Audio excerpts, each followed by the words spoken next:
Supreme court ने एक बड़े और अहम फैसले के तहत देश में वेश्यावृत्ति को वैध करार दिया है। उसने साफ शब्दों में कहा कि पुलिस इसमें दखलंदाजी नहीं कर सकती और न ही सहमति से कार्य करने वाले सेक्स वर्करों के खिलाफ कोई कार्रवाई कर सकती है। शीर्ष कोर्ट ने अपने आदेश में कहा कि सेक्स वर्कर भी कानून के समक्ष सम्मान व बराबरी के हकदार हैं। सुप्रीम कोर्ट के जस्टिस एल नागेश्वर राव की अध्यक्षता वाली 3 सदस्यीय पीठ ने यह अहम फैसला दिया।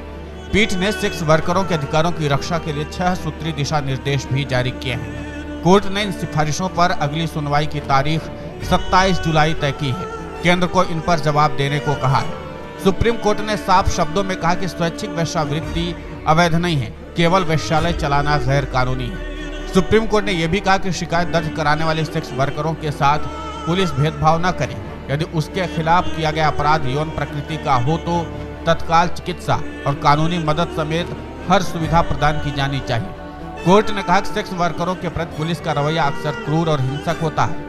यह ऐसे वर्ग के होते हैं जिनके अधिकारों को मान्यता नहीं है, इसलिए उनके मामलों में संवेदनशील रवैया अपनाने की जरूरत है। शीर्ष अदालत ने मीडिया को भी ऐसे मामलों में नसीहत देते हुए कहा कि पुलिस द्वारा गिरफ्तारी, छापेमारी और बचाव अभियान के दौरान सेक्स वर्करों की पहचान उजागर नहीं करना चाहिए, चाहे वो पीड़ित हो या आरोपी हो। ऐसी किसी तस्वीर को प्रकाशित या प्रसारित नहीं किया जाए जिससे उनकी पहचान का खुलासा हो। अब हम आपको कोर्ट द्वारा जारी किए गए दिशा निर्देशों के बारे में बताते हैं। सेक्स वर्कर या यौनकर्मी कानून के तहत सम्मान संरक्षण के पात्र हैं। आपराधिक कानून सभी मामलों उम्र और सहमति के आधार पर समान रूप से लागू होना चाहिए। जब ये स्पष्ट हो जाए कि यौनकर्मी वयस्क है और सहमति के साथ इस पेशे में भाग ले रही है तो पुलिस को हस्तक्षेप या कार्रवाई करने से बचना चाहिए।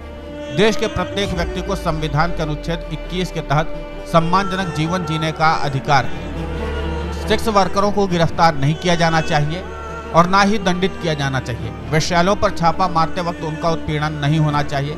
सेक्स वर्कर के बच्चों को सिर्फ इस आधार पर मां से अलग नहीं किया जाना चाहिए कि वो देह व्यापार में है। मानवीय शालीनता और गरिमा की बुनियादी सुरक्षा सेक्स वर्करों और उनके बच्चों के लिए भी है। यदि कोई नाबालिग बच्चा वेश्यालय में सेक्स वर्कर के साथ रहता है या रहती है तो ये नहीं माना जाना चाहिए कि वो तस्करी कर वहां लाया गया है। अब यहाँ पर देखने लायक बात यह होगी कि जिस तरीके से सुप्रीम कोर्ट ने 6 सूत्री दिशा निर्देश तो जारी कर दिए हैं, इसके अलावा कोर्ट की तरफ से इस मामले में भी रिपोर्ट आना बाकी है और साथ ही 27 जुलाई को इस मामले में अगली सुनवाई होनी है।